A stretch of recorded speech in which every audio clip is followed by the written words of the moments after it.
أعوذ بالله من الشيطان الرجيم بسم الله الرحمن الرحيم قل أعوذ برب الناس ملك الناس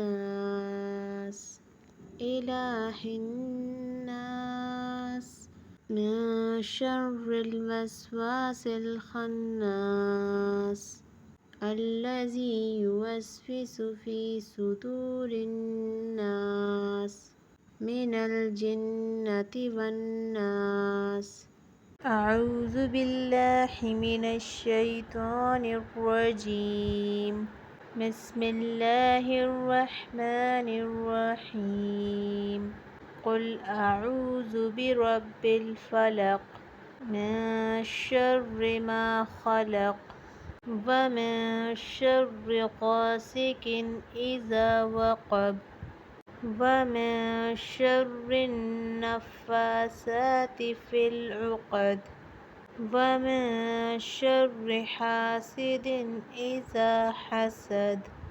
ابو ہریرہ رضی اللہ تعالیٰ عنہ کہتے ہیں کہ میں نبی کریم صلی اللہ علیہ وآلہ وسلم کے ساتھ آیا۔ آپ صلی اللہ علیہ وسلم نے وہاں ایک آدمی کو قل هو اللہ احد اللہ الصمد پڑھتے ہوئے سنا تو رسول اللہ صلی اللہ علیہ وآلہ وسلم نے فرمایا واجب ہو گئی۔ میں نے کہا کیا چیز واجب ہو گئی؟ آپ صلی اللہ علیہ وآلہ وسلم نے فرمایا جنت واجب ہو گئی۔ اللہ کو بتایا کریں، اپنے دل کی کیفیت اسے بتایا کریں کہ آپ کیا محسوس کر رہے ہیں، کتنی تکلیف میں ہیں۔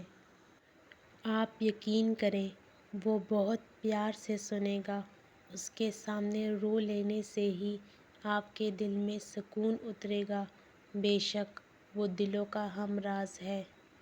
نبی کریم صلی اللہ علیہ وآلہ وسلم نے فرمایا جب مومن دفن کیا جاتا ہے تو قبر کہتی ہے خوش آمدید، مجھ پر چلنے والے لوگوں میں سے مجھے سب سے زیادہ تو ہی عزیز تھا۔ آج جب کہ بے بس کر کے تجھے میرے حوالے کر دیا گیا ہے تو میرا حسن سلوک دیکھ لے گا۔ پھر اس آدمی کی قبر حد نگاہ تک کشادہ ہو جاتی ہے اور اس کے لیے جنت کی طرف ایک دروازہ کھول دیا جاتا ہے۔ اللہ ہم سب کو عذاب قبر سے محفوظ رکھے، آمین ثم آمین۔